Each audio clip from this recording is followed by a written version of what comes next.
Hey, welcome back, welcome back. Hey, your boy been gone for a minute since December the 7th. Now I'm back, I'm here, I'm kicking it, kicking the knowledge to you, letting you know. Happy Merry Christmas. Not Happy Merry Christmas, but Merry Christmas, man. Happy Hanukkah, all that. I missed anything? Hey, happy everything.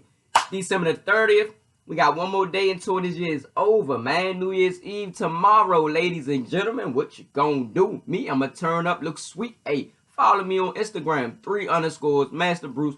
You gonna see the boy going look real spiffy, killing it, boy. Ooh. Anyway, anyway, let's get right to it. I'm gonna start off with the Steelers and that catch. Everybody has, spoken their word, put their input in it, and it's time to get the real from your boy. Yeah, Master Bruce here all day, kicking the knowledge to you, like I said before. So, on the field, it was called a catch, and then it was overturned because they say he didn't have possession. I mean, looks like possession to me. He caught the ball, tucked it in, and reached out as he was falling. As his knee hit the ground, then he reached out. That looks like a football move to me because one knee equals 2 feet. Possession, football move, ball over goal line, touchdown to me, man. And you know what? They're changing the rules this offseason. Yeah, good. It took you this long to figure out you should change the rules. Should tweak it because the catch ain't that difficult. Slim. It should be simple. Catch the ball. If you make any type of movement like this, hold it for maybe like 3 seconds or whatever. It's a catch. Plain and simple. All that other nonsense, they need to just throw that away. They tried to overcomplicate the rule anyway. Man, that was a touchdown. That was the Steelers win. They took that from the Steelers. It was called a catch on the field. If it was that close, then don't overturn it. It was already called a touchdown on the field. Do not overturn it. Leave it alone. Touchdown. Boom. Game would have been over right there. But hey, it went the way it went. You got some people saying, hey, by the rule, it's not a catch. But it's a catch, man. It's a catch. I mean, he made a football move, man. To me, by the rule, even by the rule, it's a catch. And by replay rules, that was too close. Like, nah, man, nah, it's a catch. Like, by the replay and all that, it's too contra. Nah, just leave it alone. Just leave it alone. I mean, it's near the ground. He stretched the ball, then that's when it moved. It's a catch, man. Stop overcomplicating things. That's a lesson for the NFL right there. Keep it simple. We come to watch the players, not the refs mess up. We ain't come to watch the refs or the refs mess up. We came to watch the players play. So let them ball. Simple. And keeping it with the Steelers in New England, I think, and even though Brady has been blasting the Steelers, like, what he now 11-2? I mean, damn. Excuse me. Well, I'm just saying. Whoo! Pittsburgh. Y'all need to get it together, though. Like 11-2, y'all. Against y'all. But on the bright side, I think this playoffs, Steelers, if they happen to see the Patriots in the playoffs this year, they're going to win. Even at Foxborough. I know it's so hard to beat New England at Foxborough. I mean, almost impossible unless your name Joe Flacco. You hear me? Joe Cool in the playoffs, he do that thing all the time. Especially with that Ravens defense behind him, backing them up, big bodyguards, all that good stuff. Racking up sacks. But Joe Flacco, he seems to be so icy in the playoffs, especially against Tom Brady and Bill Belichick and them boys. He don't care. He throw passes everywhere. W's everywhere. But if you ain't Joe Flacco, you most likely be taking the meals when you in Foxborough. I'm just going, just going to let that be known. I mean, it's already known. Y'all know what's up. Y'all take L's when y'all go to Foxborough. But this year, I think it's something different. Stars aligning for the Steelers probably because Patriots won last year, and you know how hard it is to repeat, to go back to the Super Bowl. Like, very difficult. And I know the Patriots beat the odds all the time, it seems like, right? Pretty much all the time. That's what it seems like. But this time, I don't think it's going to happen. I think the Steelers are going to get at Patriots, especially now that James Harrison went to the Patriots. That's extra motivation for the defenders, the offensive coordinators, offensive players, head coach Mike Tomlin, all that. Everybody is motivated because, I mean, he fell asleep in the meetings and stuff like that. I mean, and he wasn't even producing like he used to produce. So he wanted out, and then he go to the Patriots. Man, Slim. I mean, Slim, that's like your best friend betraying you for the most part. You ready to get at him. And they're going to be ready to get at New England, James Harrison, all that. That's going to make them prepare, like spending maybe even a little extra time. Like, you know, when you like, all right, cool, I done went, say you done went, shoot, I done did 20 hours of film or woody woo woo. Extra little 2 hours just because of James Harrison, you know? I'm just saying.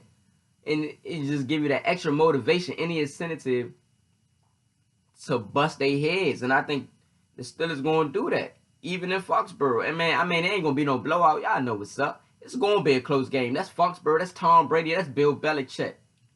That's championship pedigree right there. It's going to be a close game, but I think the Steelers going to pull it through, especially because they just got robbed. They're going to pull it through. Like, they got a lot of motivation on their back. And then they got Brown coming back. And he was out. He got injured on that game. And he's coming back. Oh, yeah. Oh, yeah. It's going to be real. Believe that. So, I got the Steelers doing their thing. And, you know, James Harrison, I mean, to me, it would have been cool if he'd have went to the Patriots. Like, period. But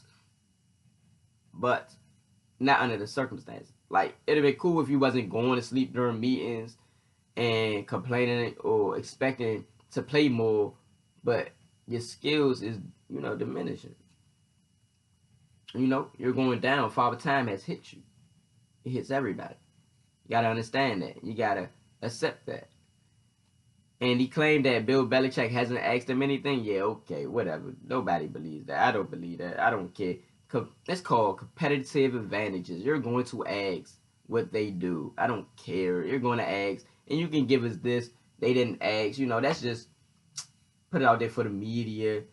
You know, that ain't nobody believing that anyway.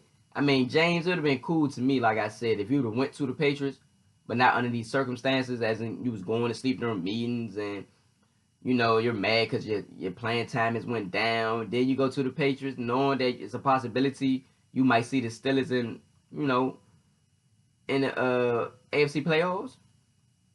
That's not cool, cuz. And you wanted to leave. So you wanted to leave, and then you go to the Patriots. That's not cool, cuz. That's not cool. Nah, ain't cool, cuz. But I guess you say, hey, you know, that gives you the best chance to win another Super Bowl. So I understand it from a selfish perspective. But if you're going to do it, then why go to sleep during meetings and not give it your all and all that, man? Like, I'm just saying, like, give it your all and then be like, okay, you know what? I gave it my all. Y'all still not showing me the love I want to see. I go somewhere else. That would have been cool. That would have been fine with me. But, man, god dang, man. But hey, players got to play and got to make their own decisions in life. And that does give you a better chance to win a Super Bowl. So, I don't necessarily like it, but I definitely understand. I definitely understand, though. So, hey, it is what it is. But you done gave the Steelers more motivation. And like I said, I think they're going to get at y'all.